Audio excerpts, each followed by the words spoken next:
All right, guys, so I stumbled across this interesting debate that happened on the Hill show Rising, which I watch every now and then, mainly because of Kim Iverson, right? Everybody else on that show and on those panels, I don't really care for it too much, but they had an interesting debate about Twitter's policy of suspending people for dead naming transgender individuals. Now, if you guys don't know what dead naming is, basically dead naming is the old name that a transgender individual used to go by before they transition. Now, the transgender individual that is being debated here and discussed and questioned is Elliot Page, formerly known as Ellen Page. Now, this person is an actor. It's a biological woman who decided that they don't like the genitals they were born with, so they decided that they want to be a man. I don't know outside of that what they're famous for, what roles they play, because again, guys, I'm not into the Hollywood stuff. I don't watch a whole bunch of movies and stuff like that.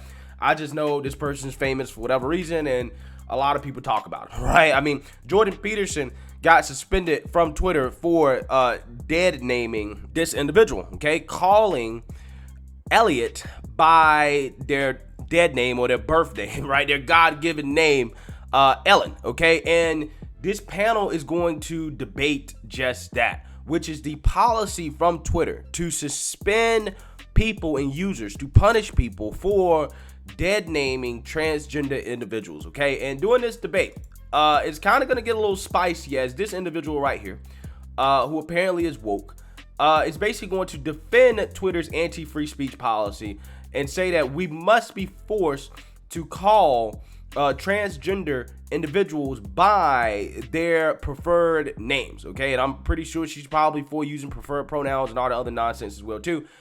She's for that, right? She said that, you know, it is disrespectful, and she would probably go as far as to say transphobic as well too, and hateful to use an individual's name that was given to them by their parents at birth, right?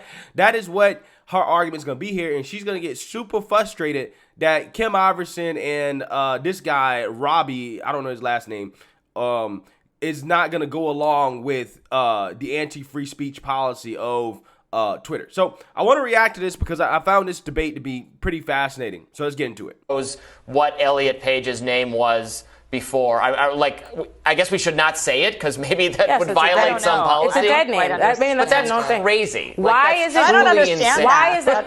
Why is that any crazier than if people change their name? Call me this. Call me this. I prefer to be called. Right, but to not even be allowed to acknowledge that you used to have a different name. What do you need to be able to acknowledge that for? How are you suffering? Where's your harm? Where's your oppression? That person lived as a different person for a long time, decades. And so to say that suddenly we all have to pretend like those decades didn't exist and that person wasn't that person for those decades. You're not forced to pretend that. You just can't. I understand. You just can't say it out loud? No, you can talk. Right. Why are we pretending like that is what's happening here? It's very simple. That is what's happening. There's a trans man now. Elliot Page, that is their name. That is the name that they go by. I said him and I said Elliot Page. Exactly. Absolutely. Their dead name is their dead name. They don't go by that anymore. They find it dehumanizing or diminishing to their personhood to be called that. And that is what it is. It's not uncommon. People change their names all the time and we use the different names that they go by. Right, but then if somebody goes, well, who's that? I go, oh, they used to be X. I would fill them in. And you can't do that on social media because of this policy. Did you get banned from calling Prince even after he changed his name to a symbol? That's where we're same.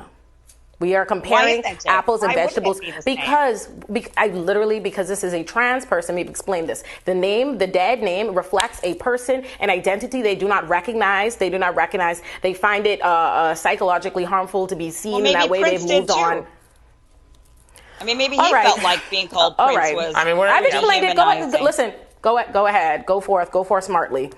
Yeah, so as you can see here, this woman right here is getting super frustrated because these two are not going along with her nonsense, okay? In which their argument here is really that, listen, people are being suspended on Twitter, not just for dead naming people, right? In the sense that we're trying to do it in a overtly like mean or hateful way or whatever, right?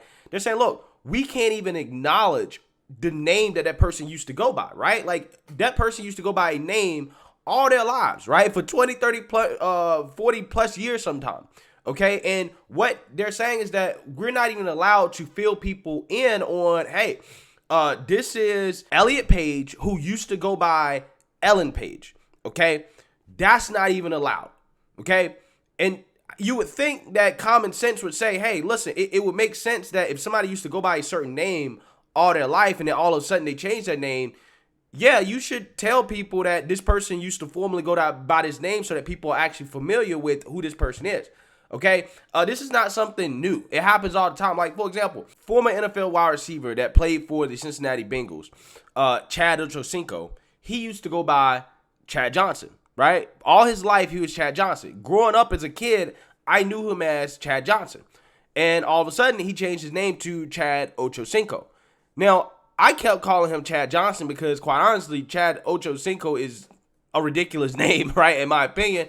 And I just don't want to call him that, right? And, you know, Kim Iverson brings up a great point here with her example of Prince, who changed his name, right? And, you know, when people refer to Prince, they say, you know, they call him by, you know, what was his new name? Something like a symbol or something like that. He was like, yeah, you can call me that, or you can say the artist formerly known as Prince. Right? That is something that is 100% normal. That is what we've been doing in society for so long. And if you do that, you're not going to get suspended from social media. Nobody's going to say that is hate speech, right? Nobody's going to say that is hate speech to call normal people, non-trans individuals, by names they used to go by, even though they have new names, which tells you how ridiculous this policy is from Twitter, because, again, this is a societal norm that we have. But Twitter has decided, because transgender individuals are special, right? Their feelings are more important than everybody else's feelings. They should be coddled. They need special rights, okay?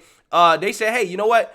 We used to do this as a society, and it's normalized. However, you can't do this for trans individuals, okay? And if you do it, it's hate speech, and we're going to suspend you for it. Because for whatever reason, they don't see the need to fill people in on what people's former names used to be, when not everybody knows that somebody changed their name, right? That's the whole point. Right? If I don't know that this person became, you know, transgender or whatever, right? I think it is important to fill people in on people's former names so that they recognize who we're talking about. There's actually real functionality to that.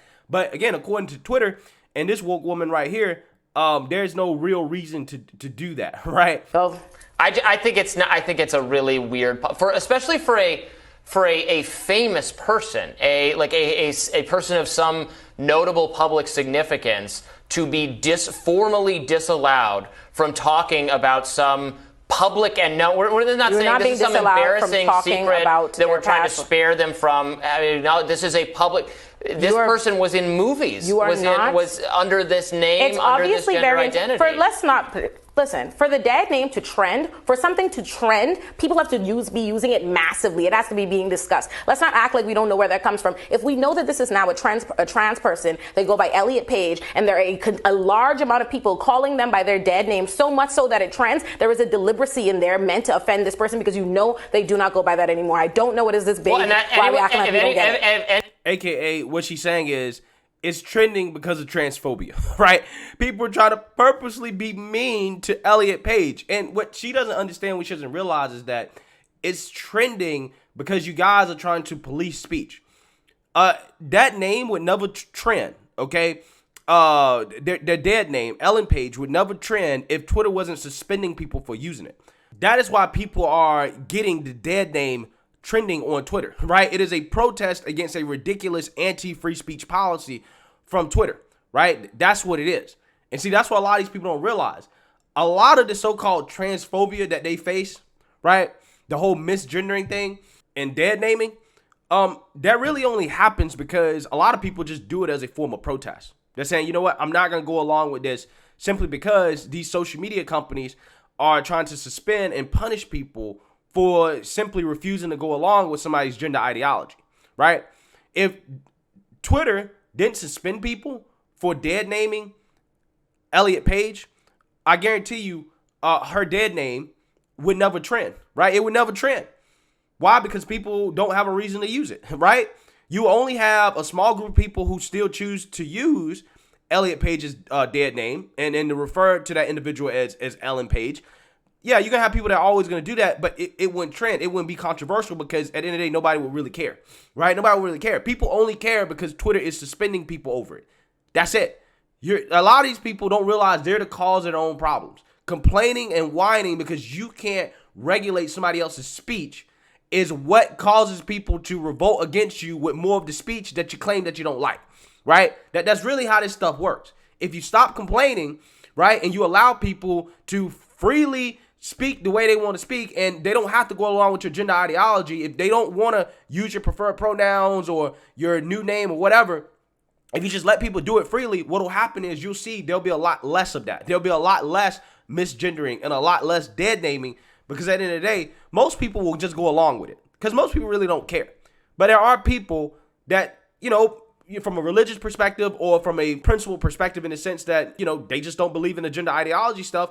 They're just going to refuse to use people's preferred pronouns or, you know, their preferred name or whatever. They're just going to refuse to go along with it. And a lot of people are going to refuse to go along with it even more when you try to force them to go along with it. People don't like being forced to do things, okay? If you stop trying to force it on people, you will see a lot more people will just be like, whatever, I'll just use their preferred pronouns, I'll use their preferred name or whatever.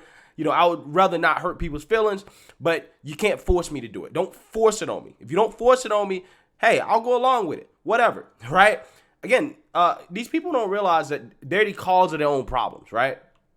Anyone was continuing to use it and not using the new name just to be, you know, provocative or mean-spirited, right? I mean, I would use the name the person wants to use now, and I would recognize their gender identity now. I do not think we should be for a public person, for someone who is well known to the people, for sake of clarity or for sake of biography, to acknowledge that they used to have a different name. You can acknowledge, crazy to me to say that we're not allowed to do that. But do you see how we sat here and we had this whole discussion? We acknowledged that they used to have a different name. We acknowledged that they had this life before that, but we never called them the name. Well, no, it's tiptoeing around it because of the rule. It's that simple. You're not allowed. We had the whole conversation. Yes. What is the problem with that? You're not allowed to call somebody by a name that they don't go by anymore. Big deal. No, it's not crazy. We shouldn't be not allowed to say what a person was for decades. God forbid you not be allowed to call somebody by something they don't want to go by anymore, because your right to call them what you want to call them. Donald Trump decided he just wanted to be called. Well, I mean, their rights, right? Their rights have been trumping our rights. That's actually what has been happening here, okay? Because again, if you're a religious person and you say, listen, it is my free speech right, and my freedom of religion to not go along with somebody's gender ideology, you're called a bigot, right? You are called a hateful person. And you, a lot of times, you know, if you want to keep your job, you want to keep your livelihood, you're forced to go along with something that is not even grounded in reality. It's not grounded in biology or truth. You're forced to go along with it because that person's feelings is more important than your feelings, right? It's more important than your feelings as a Christian that, hey, you know, I really don't want to go along with this. I feel like I'm going against God, right? When I do this, okay, in the world that he created, those feelings don't matter, right? Let's push those aside. The feelings that actually matter are the individual who is living in a world that does not align with reality, right? Their feelings matter more than yours, okay? That's what's happening here. In a society where everybody's feelings are being acknowledged, you're not forcing anybody to do anything, right? You're not forcing anybody to go along with anybody's religion. You're not forcing anybody to go along with anybody's gender ideology, right? That is a truly neutral and even playing field, but that's not what these people want. That's not what they want. Called the greatest of all time, we would just move over to that and be like, well, we got to respect his wishes. It's not the same. Y'all continuously want to. Y'all are clearly invested in pretending like y'all don't understand the significance. No, I understand it. And a dead name. So go ahead. I've already explained it. All right. Well, we've had this one out. So tomorrow on. So what this dude said at the end, if you guys didn't catch it, is that if Trump wanted to go by the name of the greatest of all time, you know, we should be forced to call him the greatest of all time. And then this woman responded with, well, that's not the same. Why is it not the same? That's his preferred name. If you call him Trump or anything else, you're hurting his feelings, right? You're not going along with what they want to be called.